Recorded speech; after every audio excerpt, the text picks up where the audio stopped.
Hoy vamos a continuar con el tema ¿Hay fecha para el retorno de Cristo? Va a ser su parte número 12 y va a servirnos para terminar de completar ese muestrario de citas de Elena White que terminaban de confirmarnos la etapa que transcurriría desde la entrada del pecado hasta el momento del retorno de Cristo, cuánto tiempo sería. Y después vamos a tocar aún alguna cosa más. Pero antes de nada, como es habitual, vamos a hacerlo como Dios manda, con una oración. Padre, te queremos pedir, Señor, que el Espíritu Santo sea el que nos guíe a toda la verdad, que nos ayudes a entender todos estos pasajes de la Escritura, todas las citas que diste al Espíritu de Profecía de Elena White, para que pudiésemos entender todo con mucha más claridad y prepararnos para el momento de tu retorno. Ayúdanos, Señor, que por encima de cualquier pensamiento de una fecha esté la disposición de convertirnos a ti plenamente, de trabajar nuestros caracteres con tu plena ayuda para cambiar y ser como tú quieres que seamos, y de seguir atentos a todo lo que sucede, no solo para nosotros ya, sino también para ir advirtiendo al mundo de todo lo que viene, para que también muchos puedan reaccionar. Ayúdanos a tener en mente siempre que los pocos años que nos quedan aquí, que si es tu voluntad sea para que demos continuamente testimonio de tu palabra sin parar, hasta el mismo momento en que ya no pueda ser más. Bendícenos, Señor, perdona nuestros pecados. En el nombre de Jesús te lo pedimos todo. Amén. Para empezar, vamos a buscar un texto bíblico que se halla en el libro de Apocalipsis, capítulo 1, y que una vez más nos vamos a ir sorprendiendo cuando vemos a través de toda la Biblia cómo hay muchos textos que nos están denotando algo más que a veces nos costaba ver o no siempre hemos entendido con toda la claridad. Quizás a veces hemos cogido solo partes de esos textos como algo muy importante y como ciertas referencias, pero ahora sabiendo toda esta numerología simbólica con la que Dios trabaja también para decirnos algo, y hemos visto que este algo implica el retorno de Cristo incluso, vamos a leer un texto que tantas veces hemos leído y que ahora quizás aún le dará una connotación más especial, si cabe, a lo ya importante que era ese texto.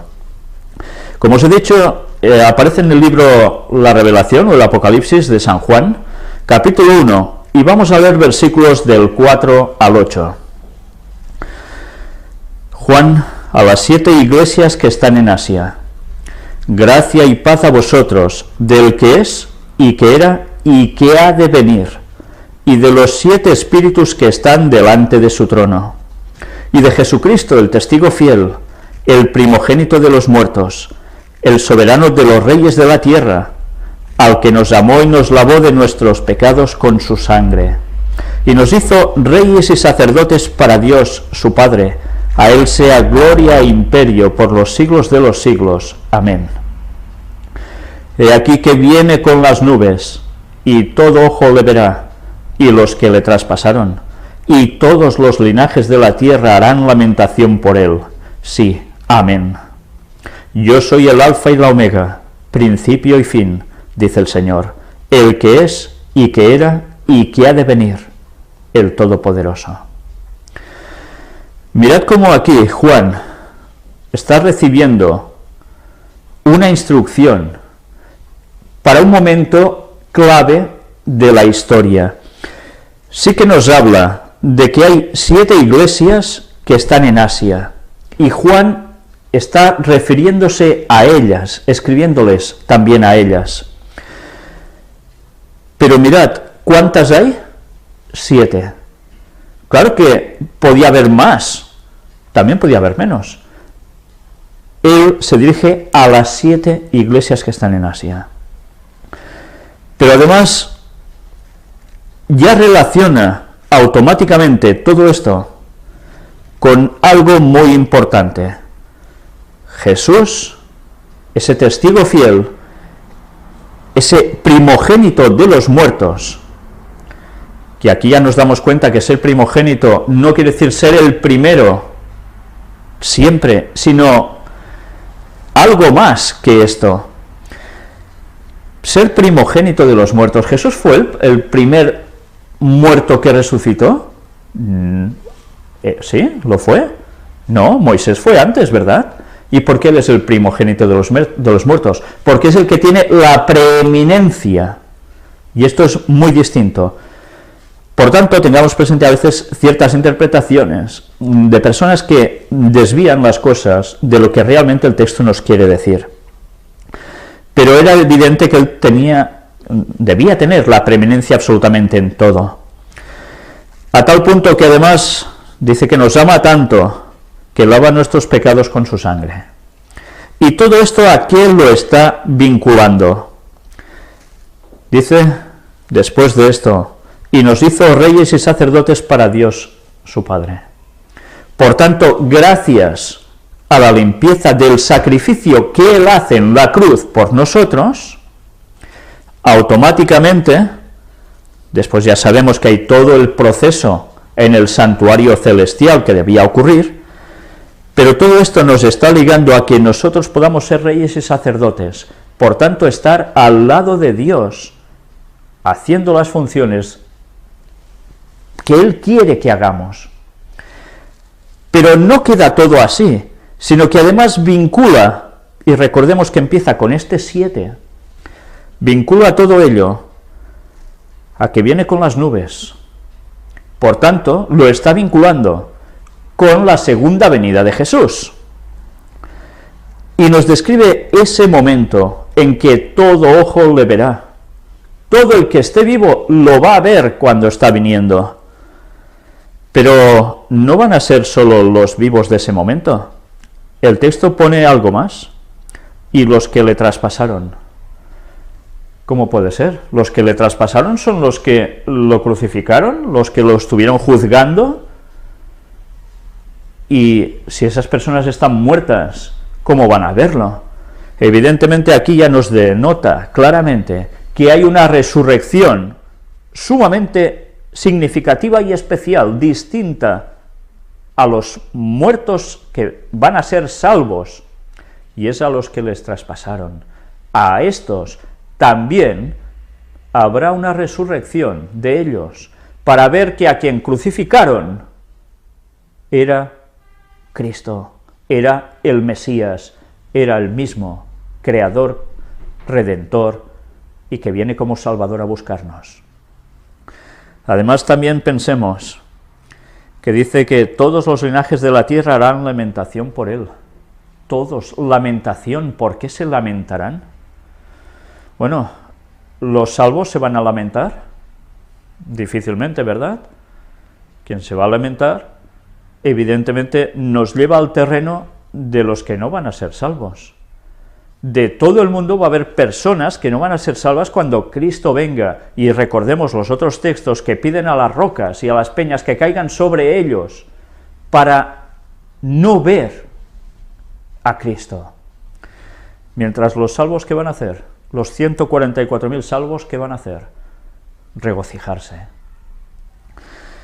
Pero esto aún no es suficiente. Nos dice, yo soy el alfa y la omega, principio y fin. Y ya vimos las connotaciones también de todo esto. El que es, y que era, y que ha de venir, el Todopoderoso.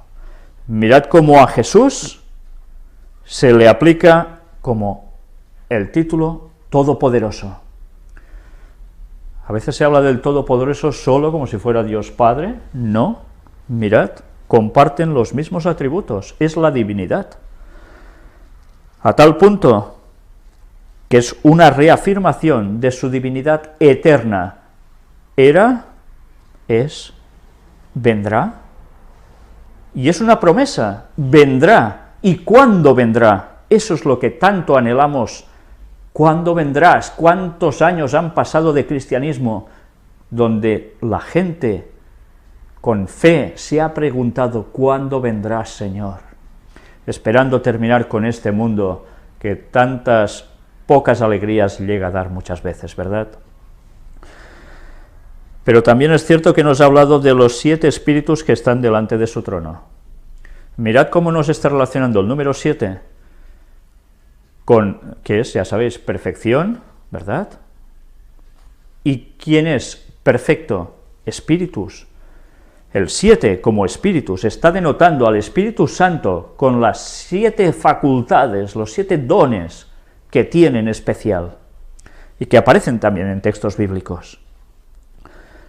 Por tanto, aquí nos está juntando a la divinidad, Padre, Hijo y Espíritu Santo. Pero además lo está relacionando directamente ¿con qué? Con el 7. Y el 7, en ese transcurso de esta semana de miles de años, en los cuales vemos como un día de la creación equivalía a 1000 años, por simbología, eso fue literal en su momento, 7 días de creación literales de 24 horas, pero al mismo tiempo, con esa simbología de los periodos que podríamos fraccionar a través de la historia, desde la entrada del pecado hasta el retorno de Cristo, y algo más allá. Por tanto, mirad como un texto que tantas veces leemos, no nos damos cuenta que se está asociando al 7 precisamente con el retorno de Cristo. ¿Y cuándo va a ser el retorno de Cristo entonces? Ya lo hemos visto a través de todos estos temas y aún iremos viendo más. Cuando se cumple el año 6000, Jesús vuelve. ¿Y eso cuándo es? Al inicio del 7º milenio. Por tanto, estos textos nos están dando la referencia de que Jesús volverá por nosotros, la divinidad vendrá por nosotros, justo cuando se cumplan esos tiempos. Y para terminar de confirmar todo lo que hemos visto hasta ahora, pero ya os digo, aún veremos más porque esta temática aún se va a alargar, vamos a entrar en las citas de Ellen White sobre los 2000 años. Y vamos a ver unas citas, ¿dónde se encuentran? Aquí lo tenéis. Yo os voy a leer directamente los textos para darnos cuenta cómo la historia está totalmente más que bien fraccionada por parte divina, para darnos a nosotros los tiempos, para querernos decir algo, y porque durante esos tiempos iban a suceder ciertas cosas muy bien delimitadas. Satanás está haciendo activamente sus planes para el postrer gran conflicto, en el que todos tomarán posiciones. Después que el Evangelio se ha venido proclamando en el mundo durante casi 2000 años, Satanás presenta todavía a los hombres y mujeres la misma escena que presentó a Cristo. En forma prodigiosa despliega ante ellos los reinos de este mundo en su gloria. Los promete a todos los que quieran postrarse y adorarle. Así trata de poner a los hombres bajo su dominio. ¿Qué le dijo a Jesús? Todo esto te daré, si postrado me adorares. Y así nos va dando caramelitos, pensándonos que nos está dando un reino impresionante. Y es todo una bazofia, una auténtica piltrafa lo que nos da, para sustituir lo que Dios nos quiere dar.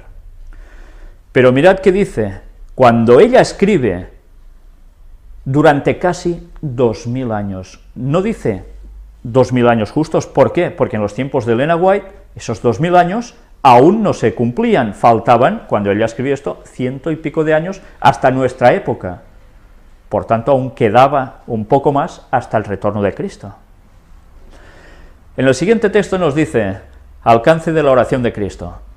La oración de Cristo no es solo en favor de los que ahora son sus discípulos, sino de todos los que crean en Jesús por medio de la palabra de sus discípulos, hasta el fin del mundo. Jesús estaba por entregar su vida para sacar a la luz la vida y la inmortalidad. Cristo, en medio de sus sufrimientos y del rechazo de que es objeto todos los días por parte de los hombres, observa a través de 2000 años a su Iglesia que existirá en los días finales, antes del fin de la historia de la tierra. Por tanto, ¿cuánto tiempo observa Cristo desde sus sufrimientos evidentemente, cuando iba a morir en la cruz. Justo en ese momento en que él termina su vida como hombre, pero claro, no se queda aquí, se va al cielo, ¿y qué hace? Observa a su iglesia durante cuánto tiempo, hasta el fin de la historia de la tierra, hasta los días finales, que observa a su iglesia, que dura hasta entonces, 2000 años. Ni uno más, ni uno menos. No por casi, no, aquí ya no son casi, porque aquí habla del momento preciso, 2000 años. Vamos a ver otra cita. Satanás está trazando sus planes diligentemente para el último gran conflicto, cuando todos han de definir su posición. Después que el Evangelio ha recorrido casi 2000 años de historia, Satanás presentará a los hombres y las mujeres la misma escena que presentó a Cristo. En un maravilloso panorama, hará que los reinos de este mundo pasen su gloria ante ellos. Desplegará ante la extasiada vista de ellos los reinos de este mundo en toda su gloria y les dirá que aquellas son solo muestras de lo que es su reino. ¿Pero lo son? No, no lo son. Mirad cómo ella aquí escribe que también casi 2000 años de historia.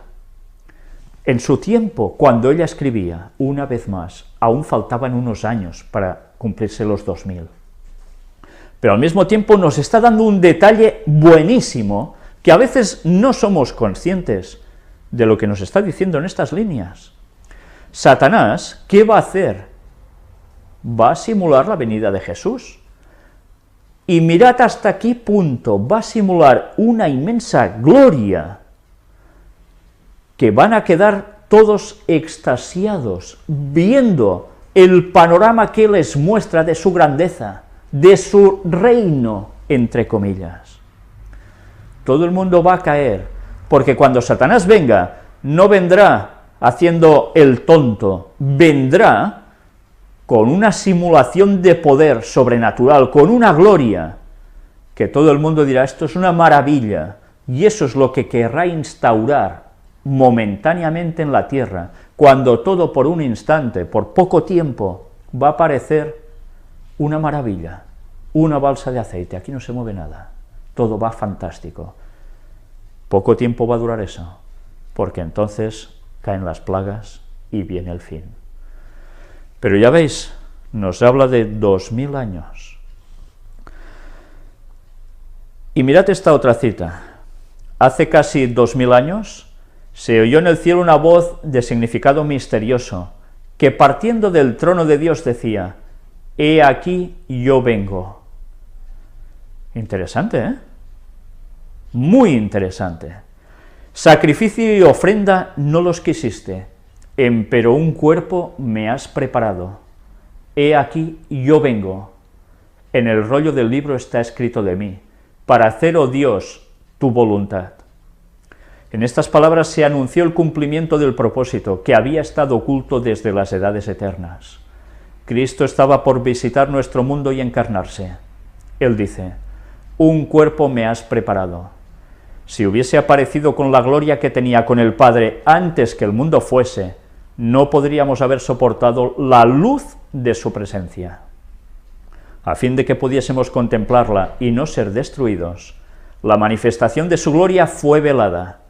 Su divinidad fue cubierta de humanidad. La gloria invisible tomó forma humana visible. 2000 años atrás, una voz que parte del trono de Dios y dice, he aquí yo vengo. ¿Quién vino? ¿Fue Jesús? ¿Y estaba esa voz en el trono de Dios? ¿Se le prepara cuerpo? ¿Por parte de quién? Por parte de Dios. Y viene. Todo eso hace casi 2000 años en tiempos de Elena White. Ahora prácticamente diríamos que esos 2000 años estamos al límite casi de que se cumplan. Pero después de ver esas citas de 6000 años la anterior vez y ahora estas de 2000, vamos a ver las otras para terminar de completar el panorama, el gráfico que Dios nos estaba dando también, tanto en la Biblia como ahora estamos viendo en las citas de Elena White. Son las citas sobre 4000 años que ella escribe. Las que vais a ver aparecen a veces en muchos otros escritos recopilatorios de ella o de otros libros donde se cogía esa misma porción y se añadía para explicar cosas también parecidas. Las que ahora os voy a mostrar son, en definitiva, todas las que he podido encontrar al respecto. Y no van a ser repetidas, solo una de cada. Habría sido una humillación casi infinita para el Hijo de Dios revestirse de la naturaleza humana, aun cuando Adán poseía la inocencia del Edén. Pero Jesús aceptó la humanidad cuando la especie se hallaba debilitada por 4000 años de pecado. Jesús, cuando aparece en escena, han pasado ¿cuántos años? Desde el tema de la caída en el Edén, 4000 años. Cristo no estuvo en una situación tan favorable para resistir las tentaciones de Satanás en el desolado desierto, como lo estuvo Adán cuando fue tentado en el Edén. El Hijo de Dios se humilló y tomó la naturaleza del hombre después de que la raza humana ya hacía 4000 años que se había apartado del Edén y de su estado original de pureza y rectitud. Durante siglos el pecado había estado dejando sus terribles marcas sobre la raza humana, y la degeneración física, mental y moral prevalecía en toda la familia humana. O sea, todo lo contrario a la evolución, de ser perfectos para abajo. La evolución nos pinta que de ser nada a ser una maravilla. Qué contraste, cómo tuerce Satanás todo el panorama. Cuando Adán fue atacado por el tentador en el Edén, estaba sin mancha de pecado, estaba en toda la fortaleza de su perfección delante de Dios. Todos los órganos y facultades de su ser estaban igualmente desarrollados y armoniosamente equilibrados. En el desierto de la tentación, Cristo estuvo en el lugar de Adán para soportar la prueba que éste no había podido resistir.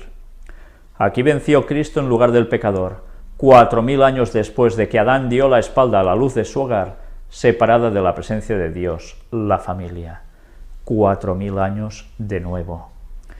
Cristo se hallaba en el punto de transición entre dos sistemas y sus dos grandes fiestas respectivas. Esta cita es muy importante. Él, el Cordero Inmaculado de Dios, estaba por presentarse como ofrenda por el pecado, y así acabaría con el sistema de figuras y ceremonias que durante 4000 años había anunciado su muerte. Mientras comía la Pascua con sus discípulos, instituyó en su lugar el rito que había de conmemorar su gran sacrificio. La fiesta nacional de los judíos iba a desaparecer para siempre. El servicio que Cristo establecía había de ser observado por sus discípulos en todos los países y a través de todos los siglos. Esta cita es sumamente importante. Primero nos denota que en el Edén, Adán, después de pecar, empieza con el ritual del sacrificio del Cordero. De hecho, ¿quién es el primero que hace eso? Cristo mismo, el creador de Adán y Eva, que los viste de pieles, ¿no? Y Adán, ¿qué tiene que ir haciendo? Y sus hijos, ¿qué tienen que ir haciendo? Lo mismo. Y así, los sacrificios del Cordero, simbolizando al Inmaculado, a Cristo, pasan año tras año, hasta 4000 años, y entonces Jesús cumple esa festividad, que es dada especialmente al pueblo judío de un modo peculiar, justo cuando tienen que salir al éxodo en Egipto. Y resulta de que en esa cena ellos también toman hierbas amargas, ¿no? ¿Sabéis? Yo a veces me quedo perplejo cuando me comentan, mira, en la iglesia se ha hecho una Santa Cena tal como se hacía en los tiempos de Jesús, y se ha hecho poniendo escarola, ya sabéis que es un poco amarga, para simbolizar también esas hierbas amargas, etcétera, etcétera, todo un montaje, y así se ha hecho la Santa Cena. Hermanos, cuidado, porque estamos haciendo el pollino, literalmente el pollino, porque esto es judaizar. Él sustituye la fiesta que conmemoraba la salida de Egipto por su muerte en la cruz, que es lo que simbolizaba todo lo que ellos estaban haciendo en Pascua. Por tanto, no judaicemos y volvamos a lo de antes cuando Él termina con este sistema. Estemos atentos, porque hay cosas que nos están colando que ya no nos tocan, si no, estamos casi negando el sacrificio de Cristo en la cruz. ¿Seamos conscientes de eso? ¿Somos como judíos que no aceptan a Jesús como el Mesías? Que no. Pues ¿por qué hacemos eso? Cuidado con estas tonterías, porque estamos negando el sacrificio de Cristo, aunque no pueda parecerlo. Ya veis su importancia.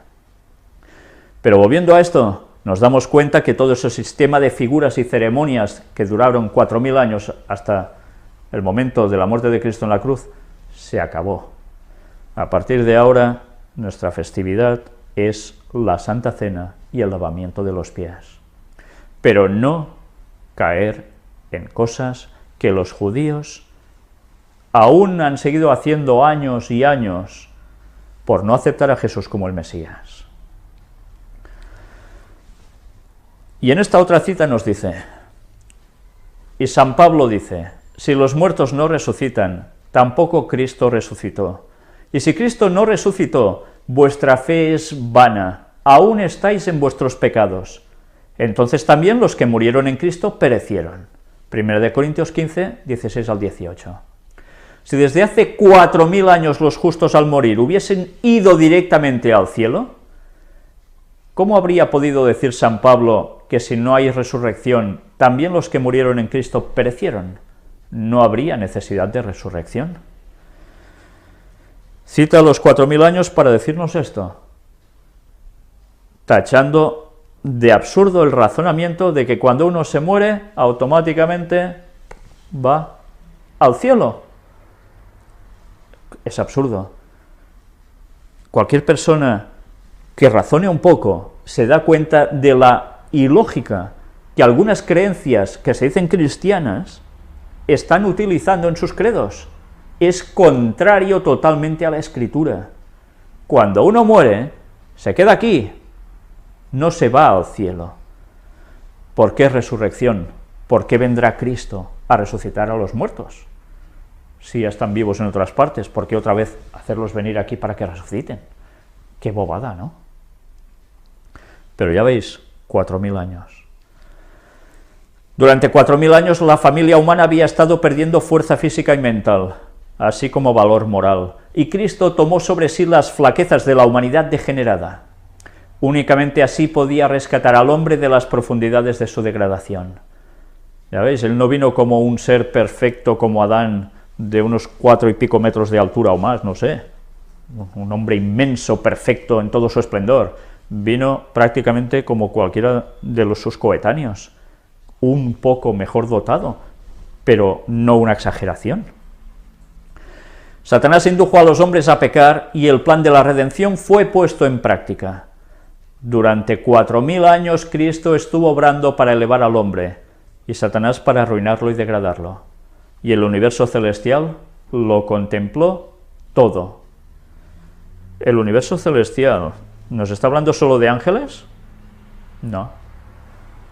Hay seres en otros mundos que están muy expectantes de lo que acontece aquí, porque sufren por nosotros. Ellos no cayeron como cayó este mundo.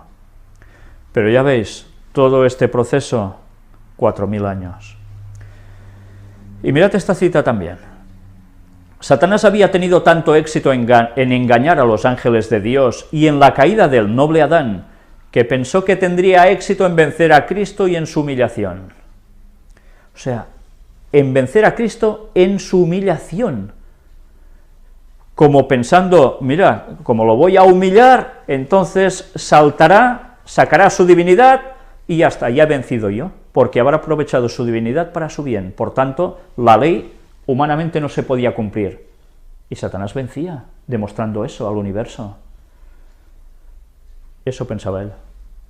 Contempló con gozo placentero el resultado de sus tentaciones y el aumento del pecado en las continuas transgresiones de la ley de Dios por más de ¿cuántos años? De 4000 años. ¿Por qué ahora dice por más de 4000 años?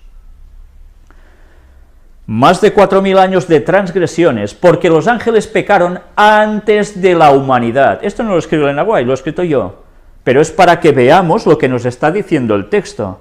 La vez que ella habla de más de 4000 años, hasta la muerte de Cristo en la cruz, no es porque Adán y Eva hasta él pasaron más de 4000 años, desde que ellos pecaron, no, sino que está hablando de lo que Satanás había vivido ya antes, y era esa sublevación, esa rebelión de los ángeles que le siguieron a él. Evidentemente eso no aconteció cuando todo estaba aquí, sino antes. Mirad qué nos va diciendo ya, aún hay más citas sobre 4000 años. El Salvador del mundo no tenía controversia con Satanás, que había sido expulsado del cielo porque no era más digno de un lugar allí. El que pudo influir en los ángeles de Dios contra su gobernante supremo y contra su hijo, su amado comandante, y atraer su simpatía para él, Satanás, era capaz de cualquier engaño. Durante 4000 años había estado luchando contra el gobierno de Dios y no había perdido nada de su habilidad o poder para tentar y engañar. Una vez más, 4000 años. Durante 4000 años, Satanás había estado luchando contra el gobierno de Dios y había obtenido fortaleza y experiencia de su decidida práctica. Claro, ya dicen que el diablo sabe más por viejo que por diablo, ¿no? Los hombres caídos no tenían las ventajas de Adán en el Edén. Habían estado separados de Dios durante 4000 años. Habían disminuido más y más la sabiduría para comprender y el poder para resistir las tentaciones de Satanás, al punto que éste parecía reinar triunfante en la tierra. El apetito y la pasión, el amor del mundo e insolentes pecados eran las grandes ramas del mal de las cuales crecían toda suerte de crímenes, violencias y corrupción. Ese fue el momento determinado para que Jesús apareciera en escena. 4000 años de historia, cuando había esa situación. Curiosamente, desde entonces, desde esa muerte de Cristo en la cruz, hasta nosotros, casi, llevamos 2000 años. Y la situación está prácticamente ya igual. ¿Qué pensamos que va a suceder entonces ahora? Otra cita más. En el desierto de la tentación, Cristo estuvo en el lugar de Adán para soportar la prueba que éste no había podido resistir.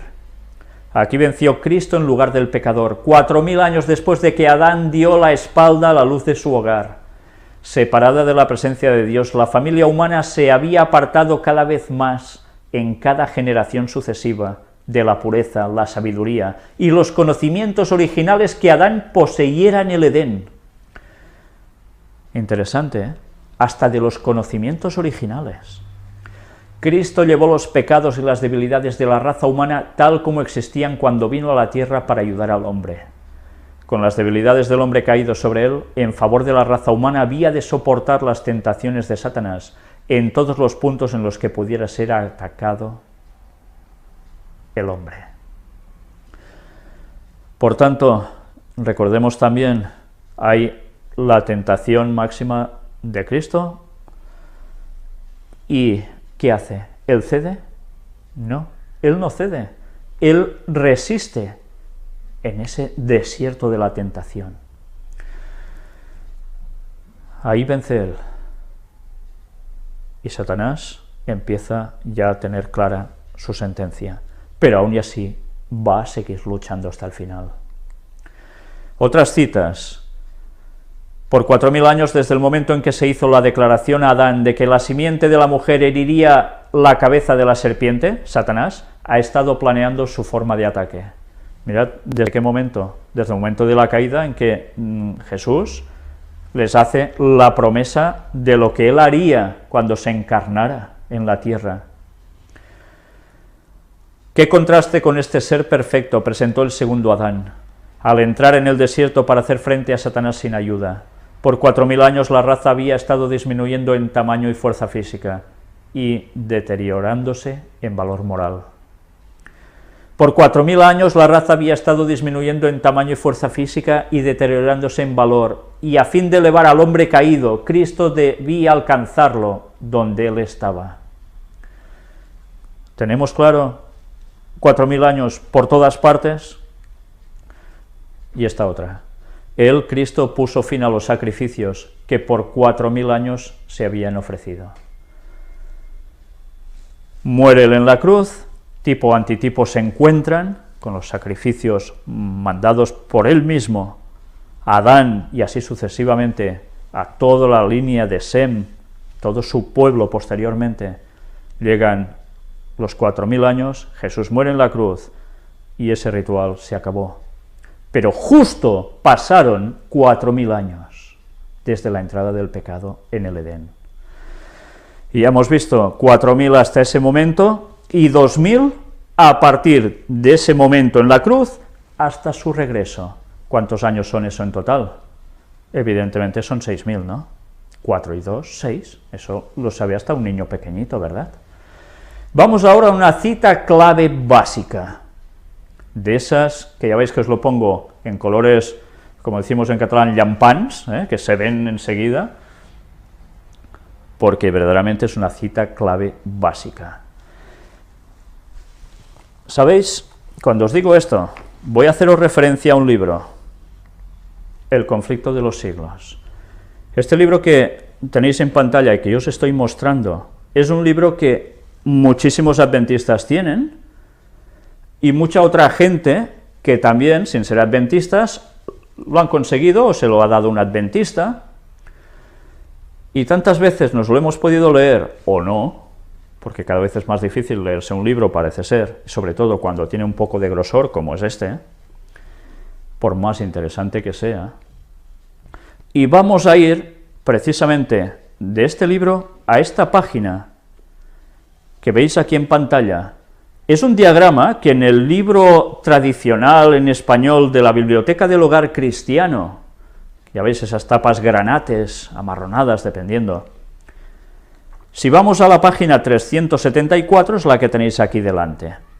Lo que estamos viendo es la explicación en diagrama que aparece en este libro sobre la profecía de los 2300 días, la que tanto hemos hablado estos días para ver si todo terminaba aquí o no, a nivel profético. Pero, ¿sabéis? Cuando vemos esta página, nos quedamos maravillados de toda esta explicación. Ya veis que precisamente está cortada en 7 partes. Bueno, sería una casualidad que en el diagrama apareciera ya así, por el contenido bíblico que se refleja aquí. Por cierto, al séptimo, mirad lo que nos dice, a partir de 1844, el triple mensaje de Apocalipsis 14, del 6 al 12, es proclamado a todo el mundo antes de la segunda venida de Cristo a esta tierra. Esta profecía yo directamente no la he tratado en el estudio bíblico, ya la trataremos próximamente, si Dios quiere, para explicar un poco todo esto, aunque evidentemente podéis encontrar muchas personas que han hecho predicaciones sobre este tema, podéis encontrar buenos libros que lo dan con todo lujo de detalles, pero bien, ya sabéis que a veces para completar las cosas no está de más dar algún toque extra a lo que ya conocemos, o bien dar lo que ya sabemos, para tener unas nociones claras de esta profecía, que ya veis que está siendo vital para todo el tema que estamos tratando. Pero lo importante, ahora os diría, es algo que está en esta misma página, que está marcado en uno de estos puntos, en la línea horizontal, bajo la cruz. Es el punto número 4, precisamente. Y marca la cruz como el año 31, el año en el que Cristo muere en la cruz. Y tened esto claro, no es en el año 34 cuando Cristo muere en la cruz, es en el año 31, y esto lo terminaremos de demostrar si conviene, porque quizás hay personas que tienen dudas sobre ello, aunque la historia es clarísima al respecto, clarísima, porque si no entendemos que en este año acontece la muerte de Cristo en la cruz, nos vamos a perder el norte, yo diría que hasta el oriente, nunca mejor dicho, ¿eh? Año 31, muere Cristo en la cruz. Mirad cómo aquí nos dice, punto número 4, vamos a leer qué nos dice. El Mesías príncipe fue cortado a la mitad de la semana, cuando fue crucificado en el año 31 de nuestra era. A la mitad de la semana, decía el texto, la profecía de Daniel.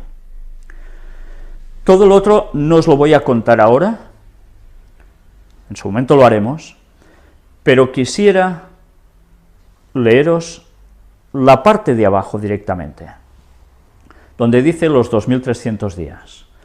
Este periodo profético, el más largo de la Biblia, había de extenderse, según la profecía de Daniel, desde la salida de la palabra para restaurar y edificar a Jerusalén hasta la purificación del santuario. La orden de reedificar a Jerusalén se dio en 457 a.C. 70 semanas, o sea, 490 años, ya sabéis, el día por año, debían cortarse para los judíos, y al fin de este periodo, en el año 34 de nuestra era, se principió a predicar el Evangelio a los gentiles. Desde que comenzó el periodo en 457 antes de Jesucristo, que es cuando hay ese edicto, hasta el Mesías príncipe, iba a haber 69 semanas, 483 años. Precisamente en el momento predicho, en el otoño del 27 de nuestra era, Jesús fue bautizado en el Jordán por Juan Bautista, que era su primo. Fue también ungido del Espíritu Santo e inició su ministerio público. A la mitad de la semana, 3 años y medio más tarde, el Mesías fue cortado. Todos sabemos que el ministerio de Jesús duró 3 años y medio. El período completo de los 2300 días se extendía de 457 a.C. hasta 1844 de nuestra era, cuando se inició en el cielo el juicio investigador. Bien, de esto sí que hemos hablado en estudios bíblicos, pero esa era la profecía de los 2300 días, terminaba en 1844. Pero ahora yo lo que os quiero destacar es algo que está en esta página, pero está además justo en la página que tenéis al lado. Yo no sé cuántos años nos hemos leído este libro, ni cuántas personas lo han hecho, pero qué poca cuenta nos dábamos de lo que el Espíritu de Dios había transmitido a través de Elena White en este escrito, para darnos el mensaje, el conocimiento, sin margen de error alguno, del momento del retorno de Cristo. De esta página, que tenéis al lado, lo que vais a ver, si tenéis este libro en vuestras casas, si no ya os lo podéis ir a comprar rápidamente o pedirlo a una iglesia adventista o bajarlo por internet, que lo encontraréis, El conflicto de los siglos, de Elena White. Vais a ver en esta página la explicación más clara aún sobre el diagrama. Y vamos a ir no a la primera parte de esa página, al primer párrafo, ni al segundo, sino al tercero. Después aún hay otro debajo. Nosotros nos vamos a quedar en el tercero, en el más pequeño de los párrafos que aparece en este increíble libro, que gracias a Dios podemos tener aún. ¿Y qué vamos a ver aquí? Estad atentos. Estad atentos porque lo que vais a ver ahora es la cita clave de Elena White, sin lugar a dudas, para todo lo que estamos tratando. A la mitad de la semana hará cesar el sacrificio y la ofrenda. En el año 31 de Jesucristo, 3 años y medio después de su bautismo, nuestro Señor fue crucificado. Recordemos que él, ¿cuántos años tenía? 33, ¿eh? Hay un desfase en la historia cuando se hizo el diagrama de la historia humana, pero él murió con 33 años y medio, ¿no? Y murió en el año 31 de la era cristiana. Con el gran sacrificio ofrecido en el Calvario, terminó aquel sistema de ofrendas que durante 4000 años había prefigurado al Cordero de Dios. El tipo se encontró con el antitipo, y todos los sacrificios y oblaciones del sistema ceremonial debían cesar. Resulta que en el año 31 de nuestra era, cuando Jesús muere en el Calvario, ¿cuántos años se han cumplido justos, precisos, en ese mismo momento?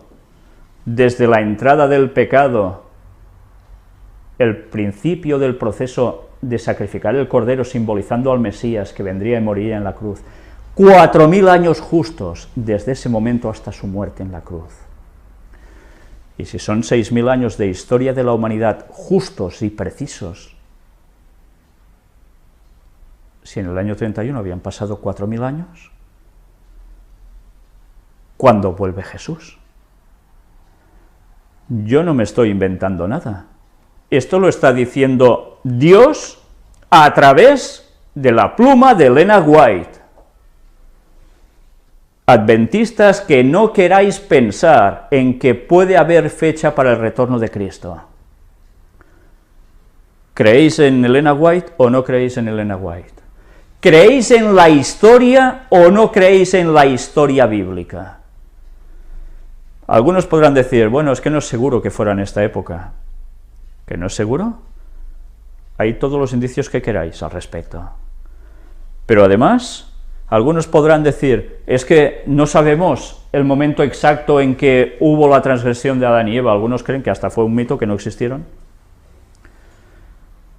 Vamos a mostrar muchas cosas bíblicas y de historia que nos van a hacer comprobar que justo fueron 4000 años de historia hasta ese momento, ni más ni menos.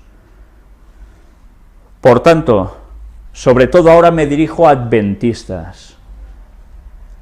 ¿Podéis contradecir la palabra de Dios? 4000 años de historia hasta ese momento, año 31. Si van a ser 6000 años de historia, ¿cuántos años debéis sumar a este año 31 para saber el momento del retorno de Cristo? No os estoy hablando de día y hora, os estoy hablando lo que Elena White escribió por su pluma. Vamos a ver ahora el deseo de todas las gentes. Haced esto en memoria de mí. He considerado conveniente mostrar este capítulo aquí, porque da algunas nociones que a veces nos pasan por alto y que conviene que recordemos el momento de la Pascua, el momento en que Él iba a ser sacrificado, el momento en que comparte con sus discípulos el pan y el vino. ¿Qué tipo de vino? Algunos dirán, bueno, vinillo, se pondrían contentos. No, no, era vino sin fermentar. Vamos a ver todo esto. El Señor Jesús, la noche que fue entregado, tomó pan y habiendo dado gracias lo partió y dijo, tomad, comed, esto es mi cuerpo que por vosotros es partido. Haced esto en memoria de mí. Asimismo tomó también la copa, después de haber cenado, diciendo, esta copa es el nuevo pacto en mi sangre. Haced esto todas las veces que bebiereis, en memoria de mí. Porque todas las veces que comiereis este pan y bebiereis esta copa, la muerte del Señor anunciáis hasta que venga. ¡Qué maravilla! ¿Eh? El privilegio que tenemos de hacer la Santa Cena. Siempre, ¿hasta qué momento? Para mí, la verdad, hay cosas que os puede parecer una tontería, pero que a mí me emocionan. Saber que estamos anunciando cada vez eso, que hacemos esto, que participamos de este ritual que Él estableció sustituyendo la Pascua judía. Estamos anunciando que Él vuelve. Estamos anunciando cada vez esto, y lo vamos a seguir haciendo, si Dios quiere, hasta ese momento, como un testimonio a nosotros y al mundo de que hubo un sacrificio de Cristo en la cruz, y algo más, de que va a volver. Y para eso quedan ¿cuántos años? Ya habéis visto, ¿no? Cristo se hallaba en el punto de transición entre dos sistemas y sus dos grandes fiestas respectivas. Él, el Cordero Inmaculado de Dios, estaba por presentarse como ofrenda por el pecado, y así acabaría con el sistema de figuras y ceremonias que durante 4000 años había anunciado su muerte. Mientras comía la Pascua con sus discípulos, instituyó en su lugar el rito que había de conmemorar su gran sacrificio. La fiesta nacional de los judíos iba a desaparecer para siempre. El servicio que Cristo establecía había de ser observado por sus discípulos en todos los países y a través de todos los siglos. Algunos, ¿sabéis qué están haciendo? Celebrando la Santa Cena comiendo carne. Pero, ¿os dais cuenta de lo que estáis haciendo? ¿Os dais cuenta de que esto es una locura? Porque Él dijo algo al respecto sobre el pan y el vino, lo que simbolizaban. Allí no tiene que haber carne para nada. Pero sigamos viendo qué más nos dice aquí. La Pascua fue ordenada como conmemoración del libramiento de Israel de la servidumbre egipcia. Dios había indicado que año tras año, cuando los hijos preguntasen el significado de este rito, se les repitiese la historia. Así había de mantenerse fresca en la memoria de todos aquella maravillosa liberación. El rito de la Cena del Señor fue dado para conmemorar la gran liberación obrada como resultado de la muerte de Cristo. Este rito ha de celebrarse hasta que Él venga por segunda vez con poder y gloria. Es el medio por el cual ha de mantenerse fresco en nuestra mente el recuerdo de su gran obra en favor nuestro. Esta es la conmemoración de la muerte en la cruz. No se trata de que vayamos colgando, que llevemos colgando cruces, ni nada parecido. Este es el recordatorio que debemos tener. Y esto es lo que nos tiene que hacer pensar que pronto esta Santa Cena la vamos a hacer ¿con quién? Con Él. Pero eso ya no será aquí en la tierra, será cuando venga a buscarnos y todos los salvos de todas las épocas lo hagamos en el cielo.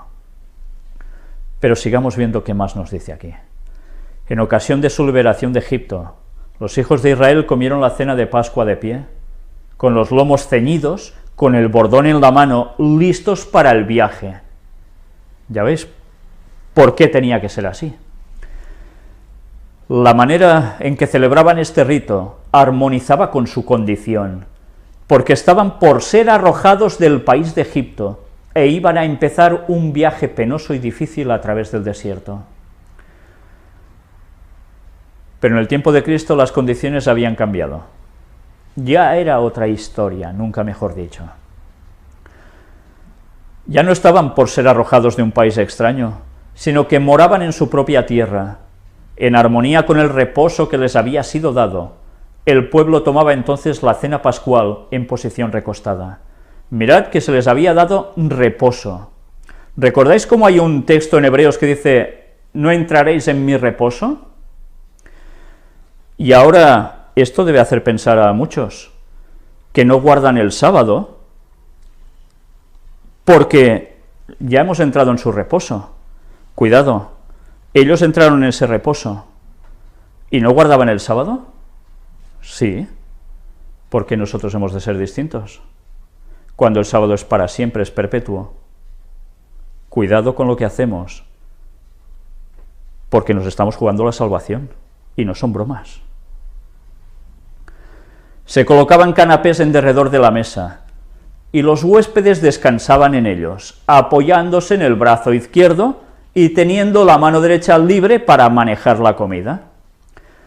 En esta posición un huésped podía poner la cabeza sobre el pecho del que seguía en orden hacia arriba, y los pies, hallándose al extremo exterior del canapé, podían ser lavados por uno que pasase en derredor de la parte exterior del círculo. ¿Os habéis fijado? ¿Cómo estaban dispuestos? En círculo. Si no entendemos el significado del círculo, si no hemos visto los temas de puertas dimensionales, donde estuvimos presentando todo esto con el significado de dónde vamos a ir, de nuestro ya tan conocido Orión, y que tanto estamos deseando pasar por allí, para estar con Cristo para siempre. Pero bien, si no sabéis de qué va, os remito, buscar los temas de puertas dimensionales que presenté en su momento y que últimamente seguimos haciendo con Ángel, para que veáis lo importante de hacer esto en círculo, como tantas otras cosas que pasaron en la antigüedad con el pueblo hebreo, que aparecen en nuestras Biblias, diseñadas y dispuestas en círculo.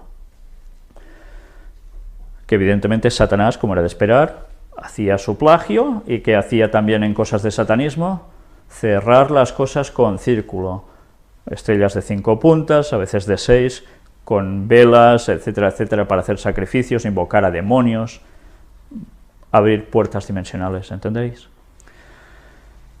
Pues bien, dicho esto, mirad qué más continúa. Cristo estaba todavía a la mesa, en la cual se había servido la cena pascual. Delante de él estaban los panes sin levadura, que se usaban en ocasión de la Pascua. Eran panes sin levadura, ¿eh?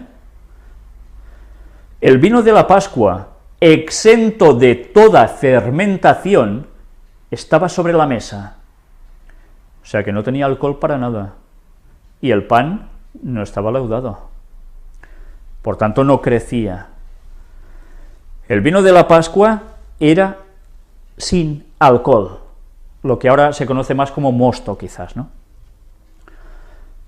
Nada que fuese corrompido por la fermentación, símbolo de pecado y muerte, podía representar al Cordero sin mancha y sin contaminación. Y me he dejado una frase antes que dice: estos emblemas empleó Cristo para representar su propio sacrificio sin mácula. ¿Cómo iba a haber alcohol en el vino si iba a simbolizar su perfección hasta en su sangre? Hay cosas que no cuadran, ¿os dais cuenta? Siempre recordaré una vez cuando además estuve en una ceremonia que estaban haciendo los llamados la Iglesia de los Santos de los Últimos Días, más conocidos popularmente como los mormones, cuando precisamente ellos oficiaban la Santa Cena, y me quedé perplejo, ya no hablo del vino, sino ahora refiriéndome al pan, que era pan, y ahora diréis, este hombre está haciendo propaganda. Bueno, es lo que aquí se conoce como el pan Bimbo. Supongo que esto está repartido, bueno, a saber por cuántas partes de este mundo.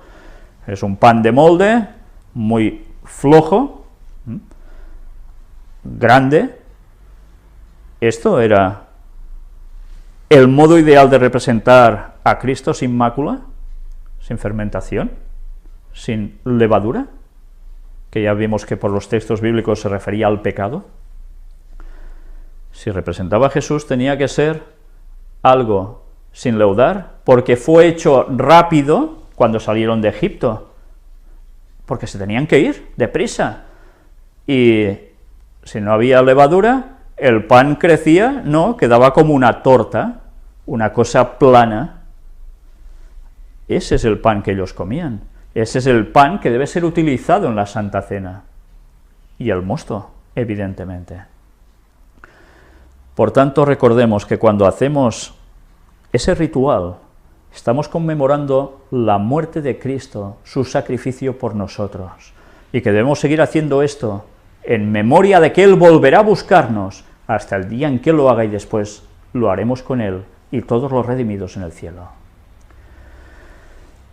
Y ahora vamos a ver textos y citas fundamentales. Son las básicas que hemos venido mostrando en estos días para que las tengamos ya claras, las tengamos ya absorbidas como totalmente nuestras para esta temática que es tan vital para todos nosotros. El primer texto, Amós 3, del 6 al 8, donde nos decía: ¿se tocará la trompeta en la ciudad y no se alborotará el pueblo? ¿Habrá algún mal en la ciudad el cual Jehová no haya hecho? Porque no hará nada Jehová el Señor, sin que revele su secreto a sus siervos los profetas. Si el león ruge, ¿quién no temerá? Si habla Jehová el Señor, ¿quién no profetizará? Ya estuvimos hablando de ese contexto, ¿eh? No os lo voy a repetir ahora, para caer en redundancias, pero en cambio, sí que os destacaré evidentemente el versículo central, porque no hará nada Jehová el Señor sin que revele su secreto a sus siervos los profetas. Bueno, en definitiva, la vinculación de todo, también con el momento del retorno de Cristo, el sonido de trompeta. Creemos que Él iba a venir para sorpresa total nuestra. Aunque estuviésemos atentos a los acontecimientos, ¿no podríamos saber el momento de su venida? No estoy hablando de día y hora, ¿eh? Dos textos paralelos para las simbologías, códigos de la Biblia. Segunda de Pedro 3:8. Mas, oh amados, no ignoréis esto, que para con el Señor un día es como 1000 años y 1000 años como un día. Salmos 90, versículo 4. Porque 1000 años delante de tus ojos son como el día de ayer que pasó, y como una de las vigilias de la noche. Por tanto, un día igual a 1000 años, 1000 años igual a un día, 6 días de la creación igual a 6000 años de pecado de la humanidad, séptimo día de la creación igual al sábado, igual al milenio, a nuestro descanso. Y otro texto más.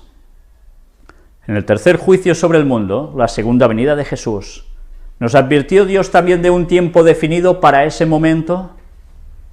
Oseas 6, del 1 al 3.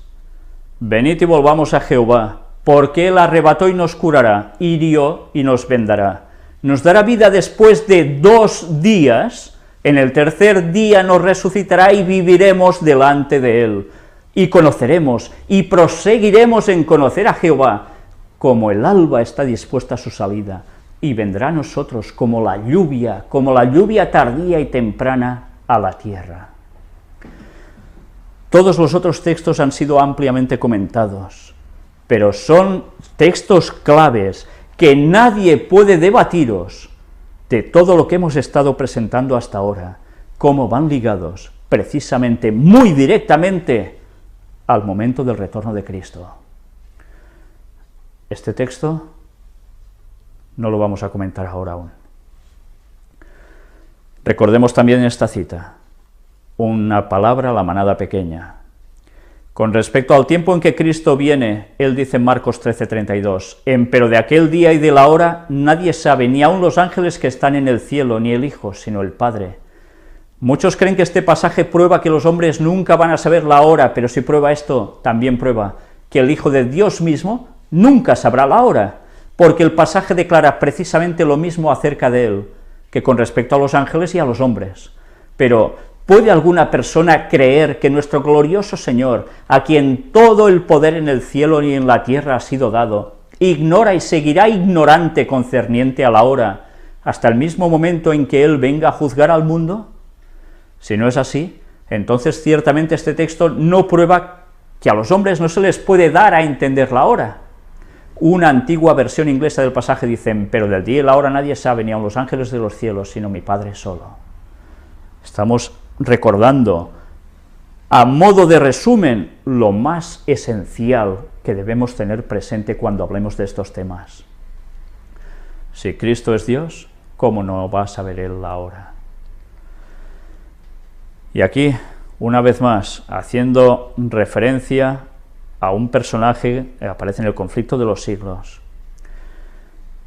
Así que los que estudian la palabra de Dios pueden confiar que encontrarán indicado con claridad en las Escrituras el acontecimiento más estupendo que debe realizarse en la historia de la humanidad, la segunda venida de Jesús.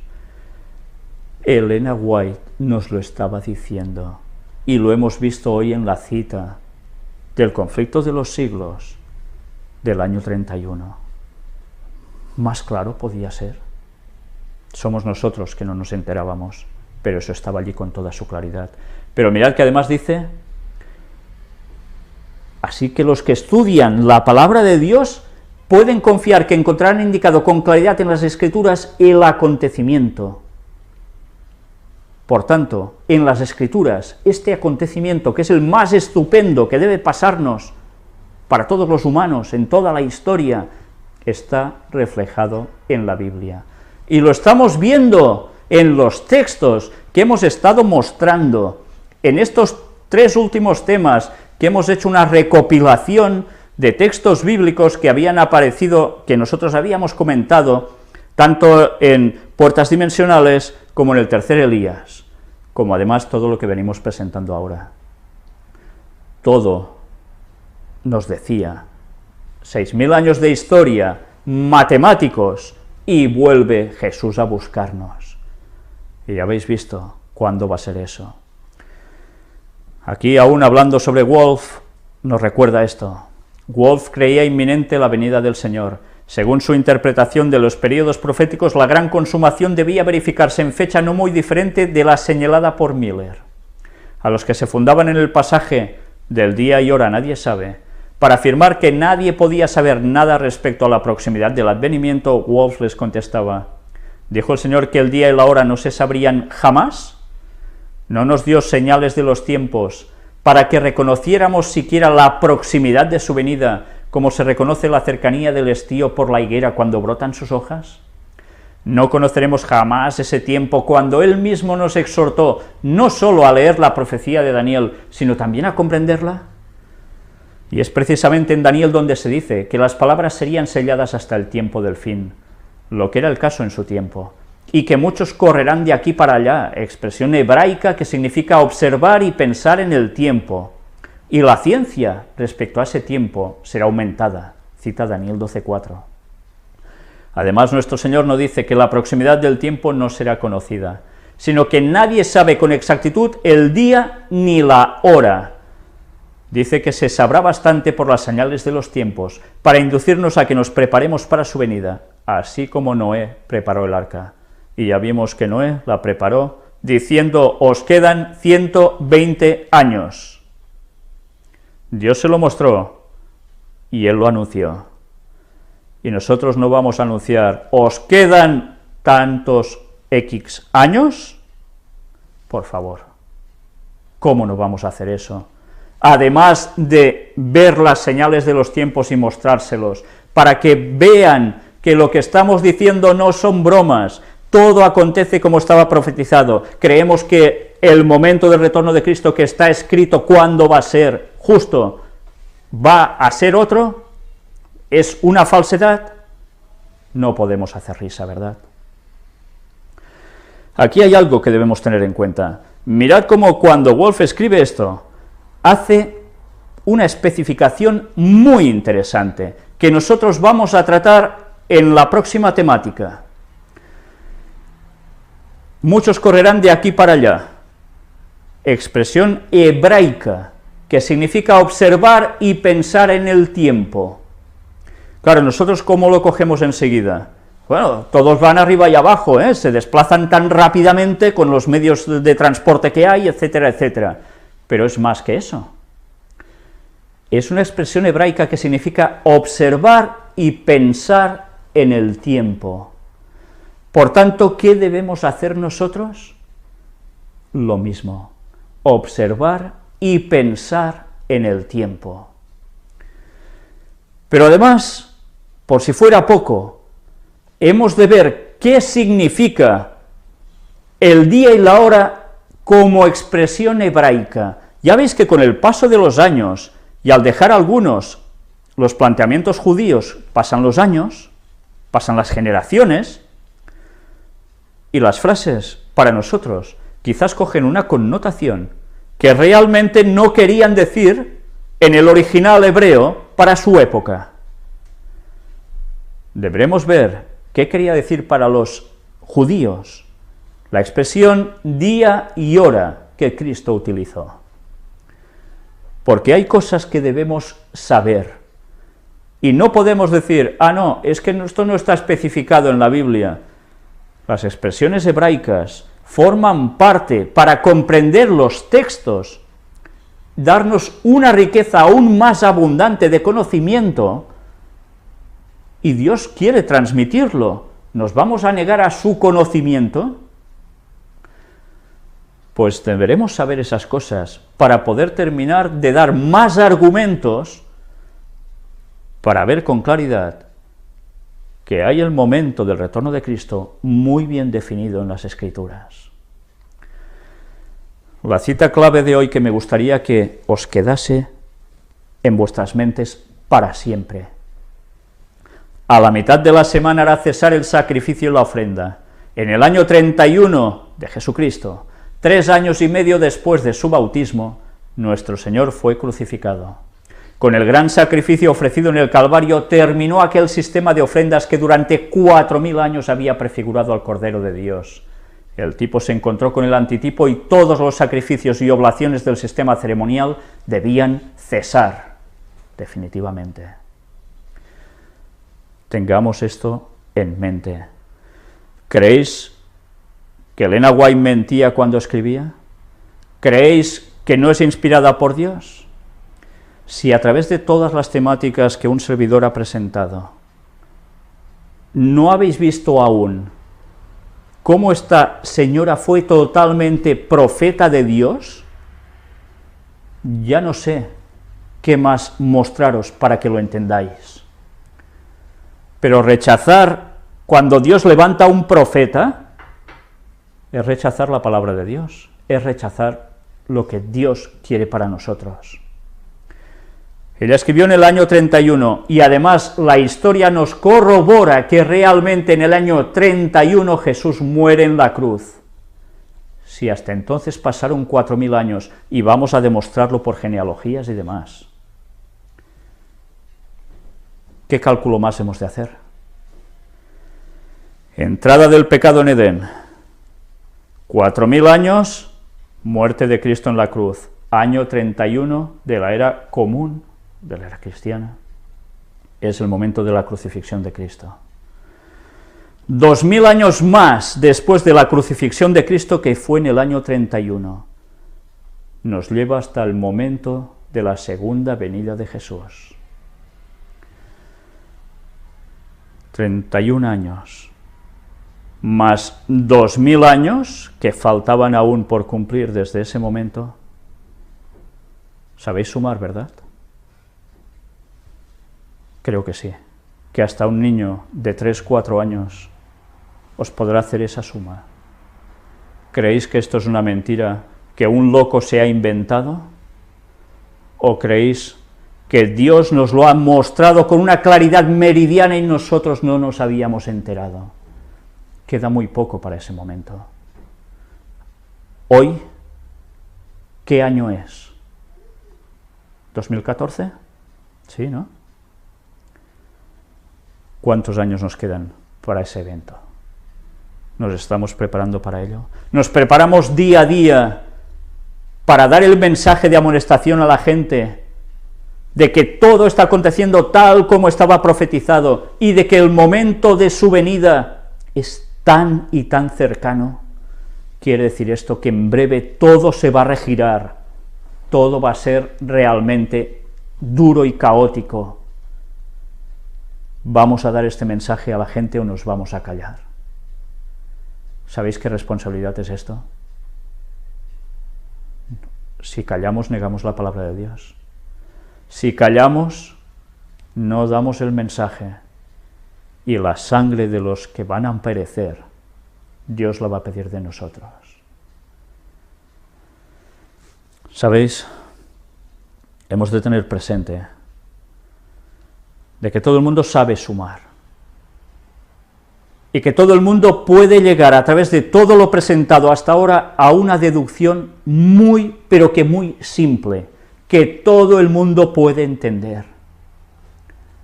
¿Qué vamos a argumentar aún en contra? ¿Buscaremos más peros para ir contra el mensaje de Dios? ¿Creéis que sabiendo esto uno se puede callar? Esto lo deben saber todos los adventistas del mundo. Lo deben proclamar. Pero esto debe abrazarlo todo el mundo que quiera ser salvo. Cristo no vino aquí a perder el tiempo, vino a sacrificarse justo cuando tocaba, y para poder ser salvos todos 2000 años después. sus tiempos proféticos son exactos. ¿Cuándo murió Cristo? ¿En qué época? Sí, año 31. ¿Pero qué era? Pascua.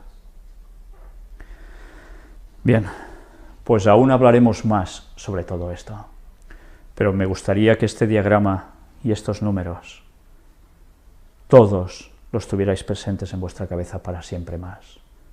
Nuestra redención está cerca, muy cerca. El próximo día vamos a tratar sobre lo que os he dicho, si Dios quiere, día y hora, expresión hebraica, pero además vamos a desglosar el texto clave de Oseas 6 del 1 al 3, que fue el detonante esencial para poder darnos cuenta de todo esto. Gracias a Dios. Gracias, Espíritu Santo, que nos ha llevado la luz de conocer. Hablaremos sobre este texto.